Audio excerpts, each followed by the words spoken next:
र आज मैले एउटा विशेष विषय लिएको छु जुन धेरै नै कम्ती हामी यसको विषयमा सुनेका हुन्छौँ, तर हामी धेरैले चाहिँ यो अनुभव गरेका हुन्छौँ। अनि त्यो विषय हो हाम्रो सेवकाईको जीवनमा उजाड स्थानको अनुभव।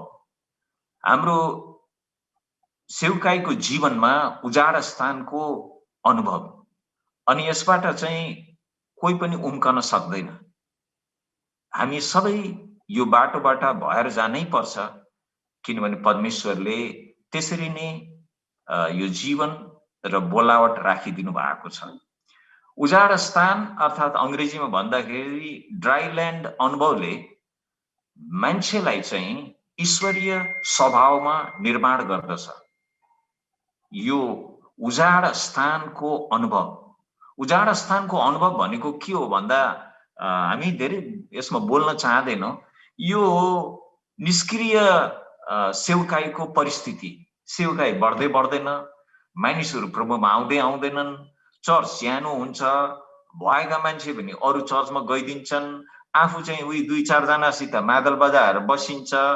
अनि कस्तो एकदमै आशा नभएको परिस्थिति हुन्छ, खोइ केही होला जस्तो चाहिँ लाग्दैन, चमत्कार परमेश्वरको चाहिँ हुन्छ जस्तो लाग्दैन, भविष्य नभएको एउटा जीवन वा सेवकाई बोकेको अवस्था, यो चाहिँ उजाड स्थानको अनुभवको अवस्था हो।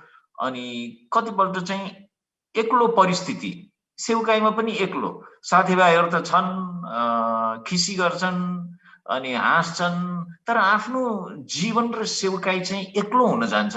किनभने आफू जुन गम्भीरतामा जुन बोलावटलाई बोकेर हिँडिएको छ, मेरा वरिपरि रहेका व्यक्तिहरूले चाहिँ सेवकाईलाई त्यति गम्भीरतामा लिएको अनुभव हुँदैन। अनि कतिपल्ट चाहिँ खोइ परमेश्वर कता हुनुहुन्छ, मेरो जीवनको यो अवस्था, सेवकाईको यो अवस्था, परमेश्वर कहाँ हुनुहुन्छ। अनि कतिपल्ट झुटो खबरहरू, अफवाहहरू फैलाएर मानिसहरूले नानाभाँतीका बदनाम गरिरहेका हुन्छन् हाम्रो बारेमा।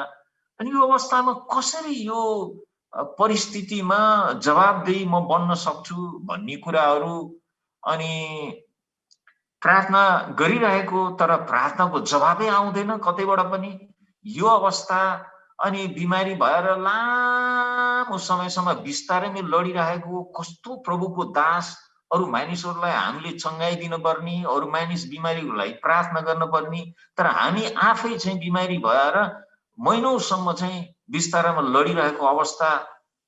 अनि विश्वासीहरूद्वारा पनि गनगन, कहिले यो भएको छैन भन्ने, ऊ भएको छैन भन्ने, त्यो भएको छैन भन्ने, यसो भन्ने, उसो भन्ने।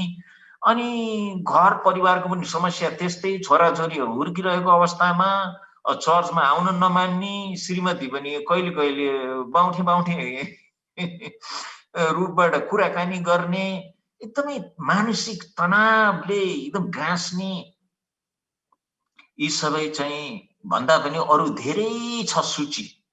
उजाड स्थानको अनुभव भनेको चाहिँ सूची चाहिँ अनगन्ती छ। अनि यो प्रत्येक व्यक्तिमा उजाड स्थानको अनुभव चाहिँ फरक फरक फरक फरक तरिकाबाट हुन्छ। कतिजना मानिसहरू सेवकाईमा आउँदै जाँदा उनका आफ्नै सहकर्मीहरूले धोका दिएका हुन्छन्। कतिजना पास्टरहरू सेवकाई गरिरहेका छन्, अनि एकजना भाइ चाहिँ 3 वर्ष तालिम लिएर पढाइ सिद्ध्याएर चर्चमा आउँछ, अनि यो पास्टरकै विरुद्धमा, जुन पास्टरले 3 वर्षसम्म सहायता गर्यो, मद्दत गर्यो, प्रार्थना गर्यो, उसलाई निकालेर उपो चाहिँ त्यहाँ वरिष्ठ पास्टर हुन पुग्छ। यस्तो परिस्थितिमा मान्छेले, प्रभुको सेवा गर्ने मान्छेहरूले धेरैपल्ट उजाड स्थानको अनुभव चाहिँ उनीहरूले आफ्नो जीवनमा गर्छन्। र यो उजाड स्थानको अनुभव चाहिँ धेरैपल्ट अरू कसैलाई बाँडेर पनि अरूले बुझ्ला जस्तो हुँदैन, किनभने यो अनुभव त आफूसितको अनुभव हुन्छ। यो कसैले बुझ्न सक्छ न कसैले सहायता गर्न सक्छ। यस्तो उजाड स्थानको अनुभवबाट हामी धेरै प्रभुको सेवा गर्ने मान्छेहरू चाहिँ अगाडि बढिरहेका हुन्छौँ। आजभन्दा धेरै वर्ष अगाडि मलाई काठमाडौँको एउटा वरिष्ठ पास्टरले, म आफैलाई जहिले पनि भाइ नै भन्छु र सानै थिएँ म, तर एकदमै वरिष्ठ पास्टर, उहाँको चर्चमा हजारौं मान्छे विश्वासी छन् होला, मैले यहाँ नाम पनि भन्दिनँ, ठाउँ पनि भन्दिनँ, काठमाडौँकै हुनुहुन्छ। उहाँले बिहान फोन गर्नुभयो र मलाई भन्नुभयो, नारायण भाइ, मैले भने हजुर, यस्तो यस्तो समस्या छ, मेरो चर्चमा चाहिँ यो एउटा परिवारले, यो लोग्ने स्वास्नीले यस्तो किसिमको समस्या लिएर आएको छ, के गरौँ नारायण भाइ भन्नुभयो। म छक्कै परेँ। यो आजभन्दा झन्डै 18 वर्ष अगाडिको कुरा होला। अनि म आफूलाई बच्चै ठानेको थिएँ, सेवकाईमा यताउति उफ्रे पनि, तर यस्तो वरिष्ठ पास्टरले उसको मनभित्र भएको पीडा यसरी पोख्दाखेरि म बुझ्छु कि त्यो समयमा त्यो प्रभुका दास चाहिँ एउटा उजाड स्थानको अनुभवबाट भएर गइराख्नु भएको हुनुहुन्थ्यो। अनि तपाईँ र मेरो जीवनमा सधैँ गुलाब फुल माथि न तपाईँ उफ्रन पाउनुहुन्छ न हामी पाउँछौँ। र सधैँ हाम्रो लागि जीवन र हाम्रो सेवकाई चाहिँ त्यति एकदमै भनौँ न प्रभु धन्यवाद धन्यवाद भन्ने परिस्थिति चाहिँ छैन। त्यसकारण म आज तपाईसित केही कुराहरू भन्न जान्छु जसले सायद तपाईको अन्तरात्मालाई छोला। म पनि सेवकाईमा झन्डै 40 वर्ष जति हाराहारी सायद चाहिँ पुग्यो होला र मैले पनि धेरै समय चाहिँ हाँसेरै बिताए जस्तो लाग्यो। प्रभुले धेरै असल गर्नुभयो, धेरै अचम्मको काम गर्नुभयो। म जस्तो मान्छेले कस्तो कस्तो अवसरहरू पाएँ अनि म धन्यवादी छु। तर यी सबै परिस्थितिबाट फर्केर हेर्दा पनि मेरो जीवनमा मैले धेरै यस्तो अवसरहरूबाट जाने मौका पाएँ, जुन अवसरलाई म भन्छु यो चाहिँ उजाड स्थानको अनुभव। जुन उजाड स्थानको अनुभव मान्छेले नपाएको प्रभुको दासले चाहिँ सेवकाई गम्भीरतामा गर्न सक्दैन। किनभने परमेश्वरको बोलावटमा त्यो मानिसले उजाड स्थानको अनुभवबाट भएर जानै पर्छ। त्यो ग्यारेन्टिड हो। किनभने प्रभु येशूले जुन पाइलाहरू तपाईँ र मलाई टेकेर अगाडि बढ्ने एउटा बाटो दिनु भएको छ, त्यसमा हामी देख्दछौँ प्रभु येशू आफै सेवकाईमा आउनु अगाडि अर्थात् बप्तिस्मा हुने बित्तिकै चाहिँ प्रभु येशू आफै त्यो उजाड स्थानको अनुभवमा जानुभयो। उहाँ 40 दिने त्यो उजाड स्थानको अनुभवबाट भएर जानुभयो। उहाँ परीक्षामा पर्नुभयो। उहाँलाई धेरै किसिमको ताडनाहरू उनको जीवनमा आएको थियो। प्रभु येशूले आफै त्यो उजाड स्थानको अनुभवबाट जानु भएछ भने उहाँका पाइलाहरू टेकेर हिँड्ने मान्छेले पनि उजाड स्थानको अनुभवबाट भएर जानै पर्छ। यदि कसैले मैले त मौकै पाएन भन्नुहुन्छ भने तपाईँ हाँस्नुहोस्, उत्सव मनाउनुहोस्, इन्जोय गर्नुहोस्, तपाईको सेवकाई स्वर्गदूत तपाईसितै हुनुहुन्छ, त्यति म भन्न सक्छु। अर्को व्यक्तित्व हामी बाइबलमा देख्दछौँ सन्त पावल। सन्त पावलको यदि तपाईले राम्रोसित अध्ययन गर्नुहुन्छ भने उहाँ चाहिँ गलातीको पत्रीमा आएर उहाँले भन्नुहुन्छ 1:17 म यरुशलेम गएँ तर तुरन्तै अरब देशमा गएँ र पछि दमस्कसमा फर्केर आएँ। गलाती 1:17 वा अरेबियन डिजर्टमा जानु भएको भन्ने कुरा चाहिँ बताइएको छ। 3 वर्ष उहाँले चाहिँ उजाड स्थानमा आफ्नो जीवन बिताउनु भयो सेवकाईमा आउन अगाडि। सेवकाईमा आउन अगाडि उहाँले चाहिँ उजाड स्थानमा, हामी त चित्रणको रूपबाट उजाड स्थानबाट भएर जान्छौँ भने उहाँ साँच्चै उजाड स्थानमा जानु भएको थियो र उहाँले आफैलाई तयार गर्नुभयो। किनभने उजाड स्थानको अनुभवले व्यक्तिलाई चाहिँ ईश्वरीय स्वभावमा निर्माण गर्दछ। उजाड स्थानको अनुभवले मान्छेलाई परमेश्वरको सेवाको निम्ति, उहाँको बोलावटलाई पूरा गर्नको निम्ति उजाड स्थानको अनुभवले तयार गर्दछ।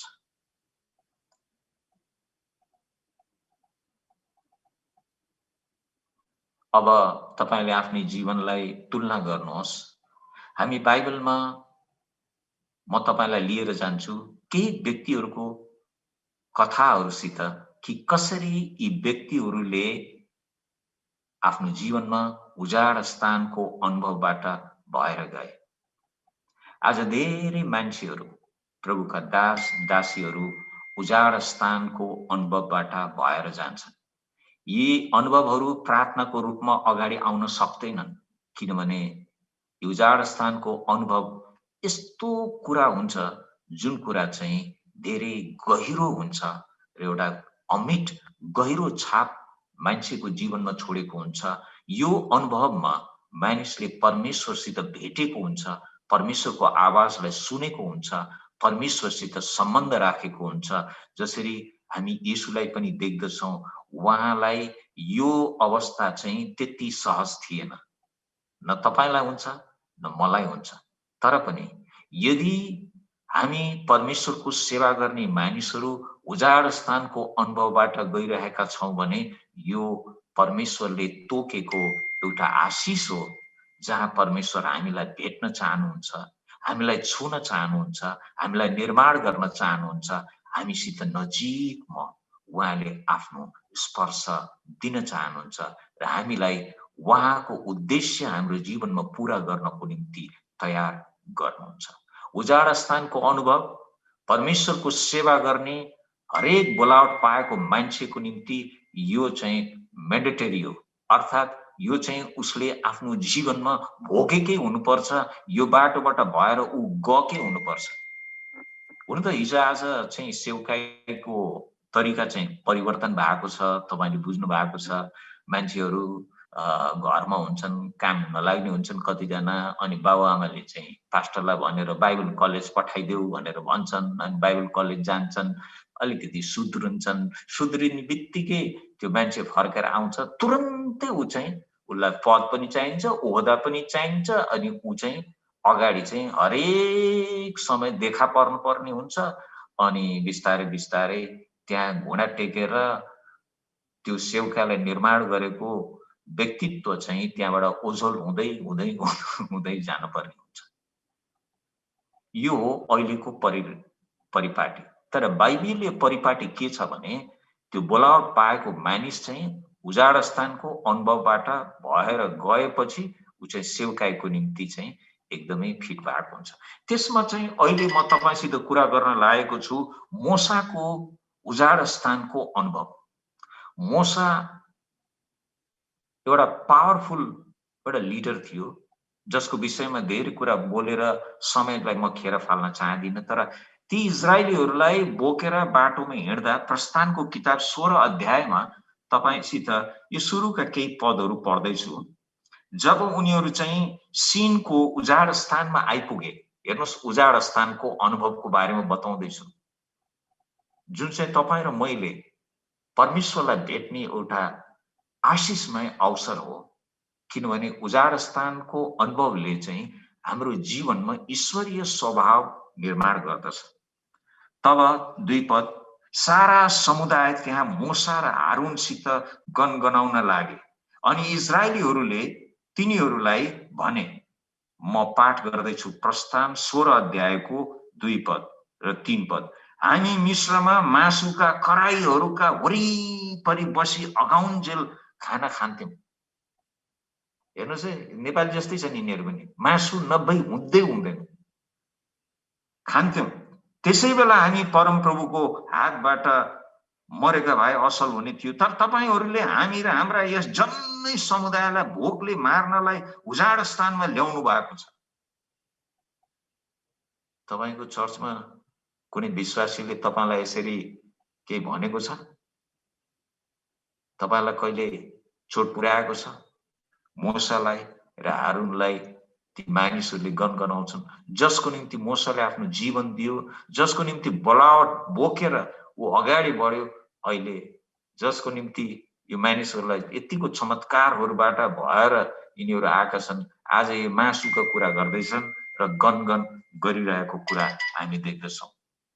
यस्तो हामीलाई मार्नलाई उजाड स्थानमा तपाईले लिएर आउनु भएको छ। यही विषयमा हामी कुरा गर्दै जाँदा गन्तीको किताबमा पनि हामी देख्दछौँ 11 अध्याय, गन्तीको 11 अध्याय। यो पुरै अध्याय नै जसरी यो अध्याय नै गनगनको अध्याय, यसलाई हामी भन्न सक्दछौँ। अनि यहाँ चाहिँ इजरायलीहरू चाहिँ को गनगन सुनेर परमेश्वरको क्रोध चाहिँ त्यहाँ दन्केर आएको हुन्छ अनि त्यो आगो सल्केर चाहिँ छाउनीको पल्लो भाग नै भस्म हुन्छ। अनि मानिसहरू मोसा कहाँ आउँछन् अनि मोसाले परमेश्वरसित फेरि पुकारा गर्छन् र आगो चाहिँ निभिन्छ। यहाँ 11 अध्यायको 4 देखि म केही पदहरू पढ्दैछु। अनि तिनीहरूसँग भएको एक हुलिया समूह साह्रै लालची भयो र इजरायलीहरूले फेरि रोएर भन्न लागे, हामीले मासु खान पाए त हुन्थ्यो, हामीले मिश्र देशमा सित्तैमा खान पाएको माछा हामी सम्झन्छौँ, अनि काँक्रा, खरबुजा, छ्यापीहरू, प्याज, लसुन पनि। तर अब त हाम्रो रुचि हराएको छ, यो मन्न छोडी अरू कुरा केही देखिँदैन। मन्न चाहिँ धनिया जस्तो थियो र हेर्दा खोटो जस्तो देखिन्थ्यो। मानिसहरू गएर त्यो जम्मा गर्थे, जाँतोमा पित्ते वा ओखलीमा कुट्थे र भाँडामा पकाएर फुरौला बनाउँथे। त्यसको स्वाद अदराक्षको तेलले पकाएको कुरो जस्तो हुन्थ्यो। छाउनीमा राति शीत झर्दा मन्न पनि सँगै झर्थ्यो।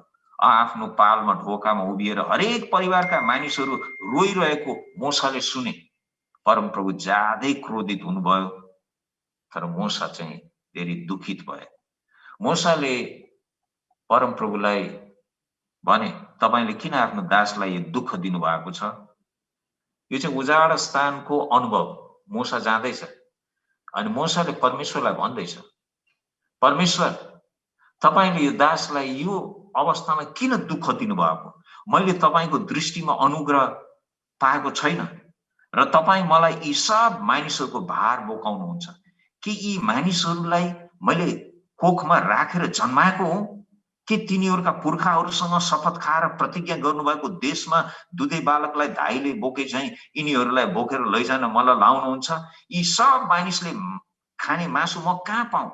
हामीलाई मासु खान देऊ भनी तिनीहरू म कहाँ आएर रुन्छन्। म एक्लै यी मानिसहरूको भार सहन सक्दिन, किनभने यो भार मलाई साह्रै चर्को छ। तपाई मसित यस्तै व्यवहार गर्नुहुन्छ भने मैले तपाईको निगाह पाएको छु भने बिन्ती छ, बरु मलाई मारिदिनुहोस् र मैले आफ्नो विनाश आफै हेर्न नपरोस्। मूसा जस्ता परमेश्वरले चुनेका, जसको हातमा परमेश्वरले 10 आज्ञा दिनुभयो, जसको हातबाट लाल समुद्रलाई 2 भाग गर्नुभयो, जसको जीवनबाट एउटा यति ठुलो समुदायलाई डोराएर प्रतिज्ञाको भूमितिर अगाडि बढिराख्नु भएको छ। उनको जीवनमा उनले बोलेका कुराहरू यहाँ टिप्पण गरिएका छन्। एउटा उजाड स्थानको अनुभवबाट मोसा यहाँ अगाडि गइरहेको छ। पछि हामी देख्दछौँ परमेश्वरले मोसालाई आफ्नो आशिष दिनुहुन्छ अनि मान्छेहरू दिनुहुन्छ अनि परमेश्वरले मोसालाई अगाडि डोर्याउनुहुन्छ। तपाईँ र म आफ्नो समुदायको निम्ति, नेपाली जातिको निम्ति परमेश्वरले बोलावटको निम्ति हामीलाई अगाडि सार्नु भएको छ। हाम्रो हातमा, हाम्रो जिम्मामा हामीलाई विभिन्न कुरा दिनु भएको छ। यी सबै परिस्थितिहरूमा हामी धेरैपल्ट एक्लो पारिएका हुन्छौँ, हामी छोडिएका हुन्छौँ, हामी विभिन्न किसिमका पीडाहरूबाट भएर जान पर्ने अवस्था हुन्छ। उजाड स्थानको अनुभव हाम्रो अगाडि प्रभुका दासहरू गएका छन्। ती कुराहरूबाट हामी सिक्न सकौँ। म दोस्रो व्यक्तित्वलाई ल्याउँदछु उजाड स्थानको अनुभवबाट राजा दाउदलाई। दोस्रो सामुएलको पुस्तकबाट हामी हेर्न सक्छौँ 15 अध्याय। त्यहाँ छोरा अब्सलोमले षड्यन्त्र गरेका छन्। तपाईं सोच्नुहोस् त, राजा दाउद अनि उसकै छोरा, कति लडाईँ उनले जिते, कति उनले युद्धहरूमा विजय प्राप्त गरेका छन् अनि कति भनौँ न उनी महान योद्धा हुनुहुन्छ, तर उनका आफ्नै छोराले उनको विरुद्धमा षड्यन्त्र गर्छन्। बाउको विरुद्धमा छोरा। मण्डली पनि हाम्रो परिवार हो, हाम्रा मान्छेहरू हाम्रै हुन्, हाम्रै परिवार जस्तो छन्। तर धेरैपल्ट कतिपय मण्डलीका गुरुजनहरूको विरुद्धमा चर्चका मान्छेहरूले, मण्डलीका मान्छेहरूले गुट बनाएर आफ्नै आत्मिक बाउ मण्डलीका गोठालाका विरुद्धमा उनीहरू नआएका होइन। धेरै ठाउँमा हामीले देखेका छौँ, हामीले बुझेका छौँ। राजा दाउद परमेश्वरदेखि चुनिएका मान्छे। यो अब्सलोम को? यो त उसको छोरा मात्रै हो। तर परमेश्वरले छोएको, अभिषेक गरेको व्यक्तित्व चाहिँ दाउद हो। तर हेर्नुहोस् त, उजाड स्थानको अनुभवमा छोरा नै बाउको विरुद्धमा आउँछ। म यहाँ यसको 13 देखि केही पद पढ्दैछु। दोस्रो सामुएल 15 अध्यायको 1 देखि 30 खण्डमै यो षड्यन्त्रको बारेमा छ र दाउद चाहिँ यरुसलेमबाट भागेको कुरा छ। राजा हेर्नुहोस् त, कति उहाँले जित्नुभयो। गोलायतलाई लडाउने मान्छे अहिले आफै भाग्दैछ, छोरादेखि भाग्दैछ। कति परिस्थिति हाम्रो परिवारबाट नै हुन्छ। कति प्रभुका दासहरूको निम्ति उनकै श्रीमतीबाट पनि पीडा हुन सक्छ, छोराछोरीहरूबाट पनि पीडा हुन सक्छ। त्यति मात्र नभएर आफन्तहरूबाट पनि पीडा हुन सक्छ। त्यति नभएर चर्चका विश्वासीहरूबाट पनि पीडा हुन सक्छ। अरू परिस्थितिबाट पनि पीडा हुन सक्दछ। हामी देख्छौँ यहाँ चाहिँ एकजना सन्देशवाहक आएर दाउदलाई भन्यो, इजरायलका मानिसहरूको मन त अब्सलोमतिर छ, किनभने उसले षड्यन्त्र गरिरहेको छ। अनि दाउदले भन्दछन्, अब झट्टै हामी भाग्नुपर्छ, नत्र त हामी कोही पनि अब्सलोमको हातबाट उम्कन पाउने छैनौँ। यो चाहिँ दाउद राजा, परमेश्वरबाट अभिषिक्त जन, बाउको शब्द हो, हामी भाग्नुपर्छ। यिनीले भनेका छन्, परम प्रभु, म तपाईको नजरबाट कहाँ भागेर जाउँ? माथि जाए पनि त्यही छु, तपाईँ तल गए पनि तपाईँ हुनुहुन्छ, पूर्व गए पनि तपाईँ हुनुहुन्छ, उता गए पनि तपाईँ हुनुहुन्छ। म तपाईको नजरबाट कहाँ भागु? तपाईको दृष्टिबाट कहाँ जाउँ? आज के भन्दै हुनुहुन्छ? मेरो छोराको नजरबाट म भाग्न पर्छ। दुखलाग्दो परिस्थिति। यो एउटा उजाड स्थानको अनुभवबाट जाँदै हुनुहुन्छ। यहाँ हामी देख्दछौँ 30 पदमा, जैतुनको डाँडाको उकालोमा जाँदा दाउद रोए। बाउ रुनु भनेको के हो? तपाईँ सेवकाईको अन्तरालमा तपाईँ रुनु भएको छ? मान्छेले तपाईँलाई दुःख दिएकोमा तपाईँ रुनु भएको छ? तपाईँको सहकर्मी अगुवाहरूले तपाईँलाई फसाएकोमा तपाईँ रुनु भएको छ? तपाईँको अन्तरात्मा उनीहरूले चाहिँ किचिकमिचिक पारिदिएको छ? उनीहरूले तपाईँको विरुद्धमा षड्यन्त्र गरेको छ? यहाँ हेर्नुहोस् न, तपाईँ र म को हो? दाउद परमेश्वरका अभिषिक्त जन, उनलाई यहाँ हामी देख्दछौँ परमेश्वरका अभिषिक्त जन, उनी रोएका छन्।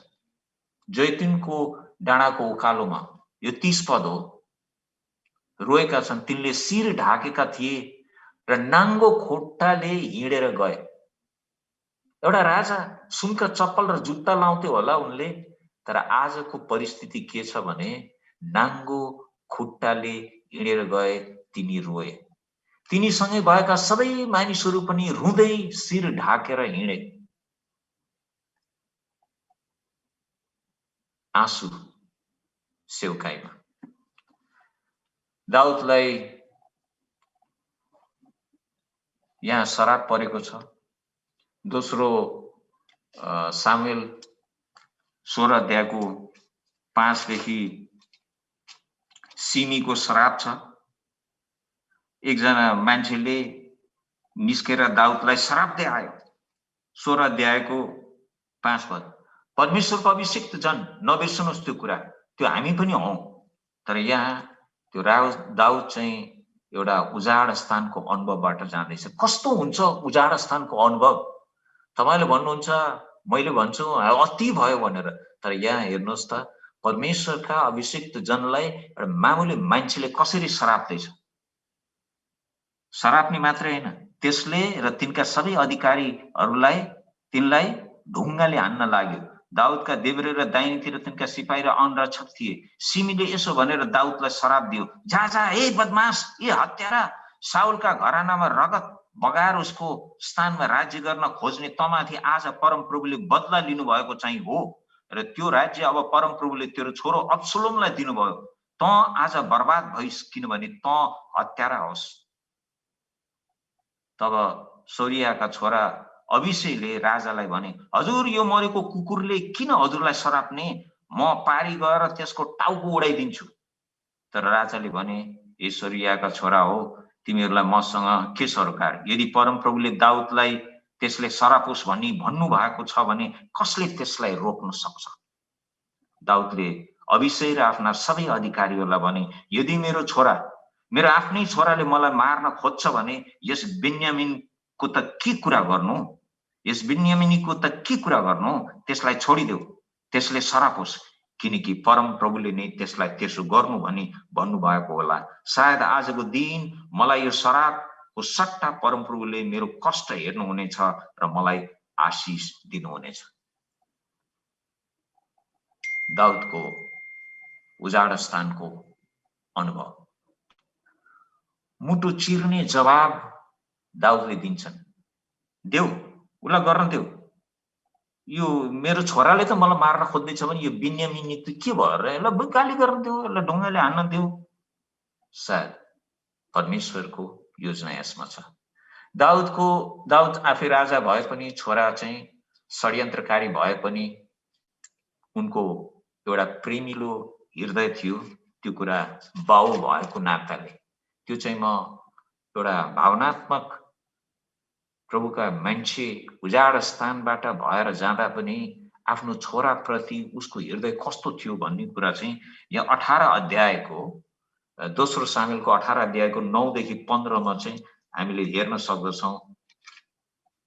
9 देखिको 15 मा तिनले भनेका छन्, त्यस जवान अब्सलोमलाई फेला पार्ला, त्यसले उसलाई मेरो खातिर जोगाइदिनु भनी राजाले तपाईँ अभिषेक र इत्तेलाई हुकुम गर्नुभएको हामी सबैले सुनेका थियौँ। एक्चुअली उनले चाहिँ अब्सलोमलाई भेट्टाए पनि नमार्नु, त्यो मेरो छोरालाई नमार्नु भनेर चाहिँ भनेका थिए। जब अब्सलोम मर्यो भन्ने खबर आएको छ तब राजा शोकाकुल भएर 33 पद मूल ढोका माथिको कोठामा गएर रोए अनि माथि हिँड्दै जाँदा तिनी यसो भन्दै रोए, हाय मेरो छोरो अब्सलोम, मेरो छोरो अब्सलोम, तेरो सट्टा मै मरेको भए त हुने थियो, हाय अब्सलोम। यो थियो परमेश्वरबाट अभिषेक जन, परमेश्वरबाट बोलावट पाएको व्यक्तित्व राजा दाउद आफ्नो जीवनमा तिनी उजाड स्थानबाट गएको। उनको धेरै यस्ता परिस्थितिहरू छन् जसको विषयमा अहिले म सबै व्याख्या गर्न चाहिँ मिल्दैन, तर अहिले म नेहेमियाको जीवनमा आउन चाहन्छु। नेहेमियाको जीवन, उजाड स्थानको अनुभव कस्तो थियो? 6 अध्यायमा हामी देख्दछौँ नेहेमियाले सुरुमै उनको जीवनमा उनले उजाड भएको पर्खालको विषयमा सुन्दछन् अनि उनले प्रार्थना गर्दछन् अनि पाप क्षमाको निम्ति, पश्चातापको निम्ति, आफ्नो निम्ति, आफ्नो परिवारको निम्ति अनि पुरै इजरायलीहरूको निम्ति क्षमा माग्दछन्। अनि नेहेमियाले एउटा दर्शन बोके, यरुसलेमको भत्केको पर्खालको पुनर्निर्माण गर्ने। आओ हामी पर्खाल पुनर्निर्माण गरौँ। यरुसलेम उजाड भएको छ, ढोकाहरू आगोले भस्म भएका छन्, परमेश्वरको कृपालु हात म माथि परेको छ। अनि यो सबै कुरा चाहिँ यहुदीहरू, पुजारीहरू, भारदारहरू, अधिकारीहरूलाई भने अनि उनीहरूबाट धेरै जसो उनले यही जवाब पाए, हामी पुनर्निर्माणको काम सुरु गरौँ। अनि हामी अब पुनर्निर्माण गरौँ अनि नेहेमिया यस निर्माणको काममा अगाडि लाग्दछन्। तपाईँ र म परमेश्वरको सेवक सेविका भएको नाताले चाहिँ हामी निर्माणको काममा लागेका छौँ। हामी मानिसको जीवन निर्माण गर्ने काममा लागेका छौँ। हामी मानिसको जीवनलाई निर्माण गर्ने काममा लागेका छौँ। हामी प्रभु येशूको मण्डली निर्माण गर्ने काममा लागेका छौँ। हामी चाहिँ परमेश्वरको राज्य निर्माण गर्ने काममा परमेश्वरले हामीलाई बोलावट दिनुभएको छ। यो सबैको निम्ति हामी योग्य बन्यौँ जब हामी पश्चाताप गर्यौँ, हाम्रो पाप स्वीकार गर्यौँ, उहाँको रगतबाट धोइयौँ, हाम्रो जीवनमा हामीले बोलावट लियौँ। हामी चाहिँ यो कुराको निम्ति बोलावट पाएका मानिसहरू हौँ। अनि यहाँ यही किसिमबाट न्यायमायाले आफ्ना मानिसहरूलाई उत्साह दिएर अगाडि बढ्छन्।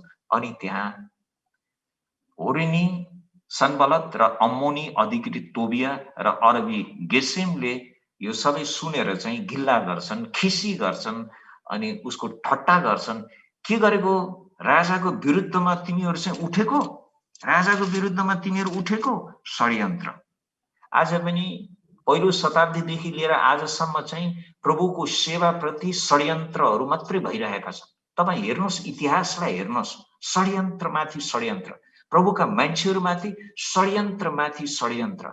यस्ता षड्यन्त्रहरूले चाहिँ प्रभुका काम र प्रभुको राज्य अगाडि बढ्नदेखि चाहिँ विभिन्न किसिमले चाहिँ रोकिरहेको छ। षड्यन्त्रहरू, तपाईको विरुद्धमा षड्यन्त्र, मेरो विरुद्धमा षड्यन्त्र। त्यसै कारण तपाईँ र मैले चाहिँ यदि हाम्रो जीवन र संकल्प र बोलावटलाई समातेर राख्दैनौँ भने हामी षड्यन्त्रको शिकार हुन्छौँ। भर्खरै पनि धेरै मान्छेहरू षड्यन्त्रका शिकार भएका छन्। हो, प्रभुका मान्छेहरू, यदि हामी सावधान छैनौँ भने तपाईँ अनि म षड्यन्त्रका शिकार हुन्छौँ। नाटक धेरै समयसम्म चल्दैन, ड्रामा धेरै समयसम्म चल्दैन। यसको सीमितपन छ, त्यो समयमा सबै कुराहरू सिद्धिएको हुन्छ। यहाँ 6 अध्यायमा यिनीहरूले भन्दछन्, तपाईहरू त यो पुनर्निर्माणको विरोध आउँदछ, यो निर्माणको कामको विरोध आउँदछ। तपाईँ र मेरो पनि जीवनमा सेवकाईमा विरोध आउँछ नि। मान्छेहरूले धेरै किसिमबाट विरोध गर्छन्, आफ्नैले पनि विरोध गर्छन्, टाढाकाले पनि विरोध गर्छन्, उसले पनि विरोध गर्छन्, कोही हाँस्छन्। अनि उनीहरूले कसरी हाँसेका थिए? तिमीहरूले जे सुकै बनाए पनि तापनि एउटा स्याल चाहिँ त्यो ढुङ्गामाथि त्यो चढ्यो भने, त्यो पर्खालमा चढ्यो भने त्यो चाहिँ सब भत्किहाल्छ। स्याल चढ्यो भने पर्खाल भत्किन्छ अरे। त्यस्तो किसिमको ठट्टा गरेर एकदम निरुत्साहित गर्नको निम्ति उनीहरू प्रयत्नरत हुनुहुन्छ। तपाईको जीवन, मेरो जीवनमा, सेवकाईमा पनि यस्ता षड्यन्त्रकारीहरू हाम्रो वरिपरि चाहिँ घुमिरहेका हुन्छन्। यिनीहरूले हामीलाई धेरै किसिमबाट चाहिँ हतोत्साहित पार्दछन्। नेहमाया एउटा उजाड स्थानको अनुभवबाट भएर गइरहेको थियो। उसले यो सबै कुरामा एकदम काल भएर आफू तल झर्न सक्थ्यो, तर ऊ झरेन। यहाँ भन्दछौँ, ऊ प्रार्थना गर्ने कुरामा अगाडि बढ्यो, मान्छेहरूलाई जागा राख्ने कुरामा अगाडि बढ्यो, मान्छेलाई काममा अगाडि उसले भन्यो। अनि यो मान्छेले अरू पनि षड्यन्त्र गरे। तपाईँ यहाँ आउनुहोस् भनेर, यहाँ चाहिँ तपाईँसित कुराकानी गर्न पर्ने छ भनेर यसलाई बोलाउँथ्यो। राजाको विरुद्धमा त तिमीहरू उठेका छौ भनेर पत्रै बनाएर दियो, होइन? तर उसलाई फेरि बोलाएर चाहिँ अनि त्यहाँ चाहिँ कुरा के थियो भने उसले जवाब दियो। यो चाहिँ 5 पल्टसम्म भयो। अहिले मेरो हातमा ठुलो योजना छ, म त्यहाँ आउन सक्दिनँ। अनि त्यहाँ हामी देख्दछौँ पछि गएर, अनि हे परमेश्वर हाम्रो हात बलियो पार्नुहोस्, उसको प्रार्थना थियो। के त्यहाँ कसैले भने तपाईँलाई चाहिँ बोलाएर तिनीहरूले ल्याएर मार्छन् है, राति मार्न आउँदैछन् भने। अनि मान्छेले सल्लाह दिए मन्दिरमा गएर लुक्नु भनेर। म जस्तो मान्छे के भाग्नु र म जस्तो मान्छे बाँच्नलाई मन्दिरमा जानु र? अन्तिम कुरा हामी देख्दछौँ कि यहाँ 15 पदमा 6 अध्यायको एलुल महिनाको 25औं दिनमा पर्खालको काम सिद्धियो। त्यो बनाउन 52 दिन लाग्यो। जब हाम्रा सबै शत्रुहरूले यो कुरा सुने, तब वरिपरिका सबै जातिहरू डराएर हतोत्साहित भए, किनकि यो काम परमेश्वरको सहायताद्वारा पूरा भएको हो भनी उनीहरूले चाल पाए। सायद यो भन्दा बढी मैले केही भन्न चाहिँ जरुरी यसमा चाहिँ पक्कै पनि हुँदैन होला। बल तपाईसित मूसाको बारेमा, राजा दाउदको बारेमा र नेहेमियाको बारेमा अरू पनि धेरै मानिसहरू छन् जो चाहिँ आफ्नो जीवनमा उजाड स्थानको अनुभवबाट भएर गएका छन् र बलियो भएका छन् र परमेश्वरमा उनीहरूले उहाँको उद्देश्यलाई पूरा गरेका छन्।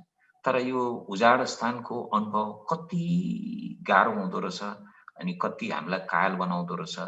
आज तपाईँ र मेरो निम्ति यो उजाड स्थानको अनुभवहरूबाट हामी कसरी यसमा सहायता पाउन सक्छौँ? किनभने यो उजाड स्थानमा पुर्याउने त कतिजना हाम्रै मान्छेहरू हुन्छन्, हामीलाई चाहिँ उजाड स्थानमा पुर्याइदिन्छन्। तपाईले यो पनि सबै कुराहरू परमेश्वरको वचनबाटै बुझ्नुहुन्छ। प्रभु येशू जब उजाड स्थानमा जानुभयो, उहाँले चाहिँ उहाँको हतियार चाहिँ परमेश्वरको वचन थियो। परमेश्वरको वचन यो 40 दिनसम्म उहाँको निम्ति परमेश्वरको वचन थियो। हरेक यी परीक्षाहरूमा उहाँले परमेश्वरको वचनलाई उहाँले प्रयोग गर्नुभयो। र परमेश्वरका स्वर्गदूतले उनको सेवा टहल गरे। तपाईको जीवन अनि मेरो जीवन, यो पास्टरी सेवा, यो प्रभुको सेवा, यो हामी धेरै देशहरूबाट छौँ अनि अमेरिकामा सेवकाई गरेका मानिसहरूको जीवनमा पनि उजाड स्थानको अनुभव छँदैछ। सायद उनीहरूको अझै गहिरो हुन्छ होला, उहाँहरूले त्यति भन्न नचाहनु भएको पनि हो। र हामीहरूको निम्ति चाहिँ अझै के छ भने यहाँ त धेरै आत्माहरू बाँच्छन्। यहाँ चाहिँ सेवकाईको अलि रोमाञ्च नै फरक छ, किनभने एकदम धेरै नै नयाँ मानिसहरूलाई सुसमाचार सुनाउने मौकाहरू हुन्छ। त्यहाँ चाहिँ मान्छेले धेरैपल्ट सुनिसकेका मान्छे त्यही घुमफिर भइरहेको हुन्छ। सायद त्यहाँ त्यति रोमाञ्च नहोला, तर हामी सबैको जीवनमा उजाड स्थानको अनुभव चाहिँ पक्कै पनि हुन्छ। र यो अनुभव चाहिँ तपाईँ र मलाई हाम्रो जीवनलाई नष्ट नगरोस्, यो पीडादायी समयले हाम्रो जीवनलाई बर्बाद नगरोस्, तर यो समयले जसरी सन्त पावललाई निर्माण गरेको थियो सेवकाईमा आउनुको निम्ति त्यो अरेबियाको मरुभूमिमा, जसरी यो अनुभवले हाम्रै प्रभु येशूलाई निर्माण गरेको थियो सेवामा आउनुको निम्ति, यही अनुभवले हाम्रो नेहम्याहलाई पनि हामी देख्दछौँ। उनले चाहिँ कहिले पनि गिभ अप गरेनन्, उनले त्यागेनन्। उनलाई मार्ने कुरा भयो, उनलाई फसाउने कुरा भयो, उनको विरुद्धमा षड्यन्त्र भयो, तर परमेश्वरले जुन दर्शन दिनुभएको थियो यो दर्शनमा तिनी अगाडि बढे। आज तपाईँ र मेरो निम्ति यो उजाड स्थानको अनुभवबाट कुनै न कुनै बेला तपाईँ र म जानुपर्ने हुन्छ। त्यो बेला हामी याद गरौँ यी प्रभुका जनहरू अरू पनि थुप्रै जसको विषयमा हिब्रूको किताबले भन्छ हामी यति धेरै गवाहीका बादलहरूले घेरिएका छौँ। थुप्रै मानिसहरू छन् जसले आफ्नो जीवनमा परमेश्वरको सेवा लगनशीलता साथ सङ्घर्षको साथमा उनीहरूले गरेका छन्। हामी उनीहरूलाई हेरौँ, यो धेरै सेवकाईको रमझम र झिलिक झालकतिर लाग्नुभन्दा पनि परमेश्वरले जे बोलावट दिनुभएको छ त्यो बोलावटलाई समातेर चाहिँ हामी उहाँतिरै हेरेर उहाँकै निम्ति हामी जिउन सकौँ र आफ्नो जीवनलाई एउटा उद्देश्यपूर्ण त्यो बोलावटमा निरन्तर समर्पित गर्न सकौँ।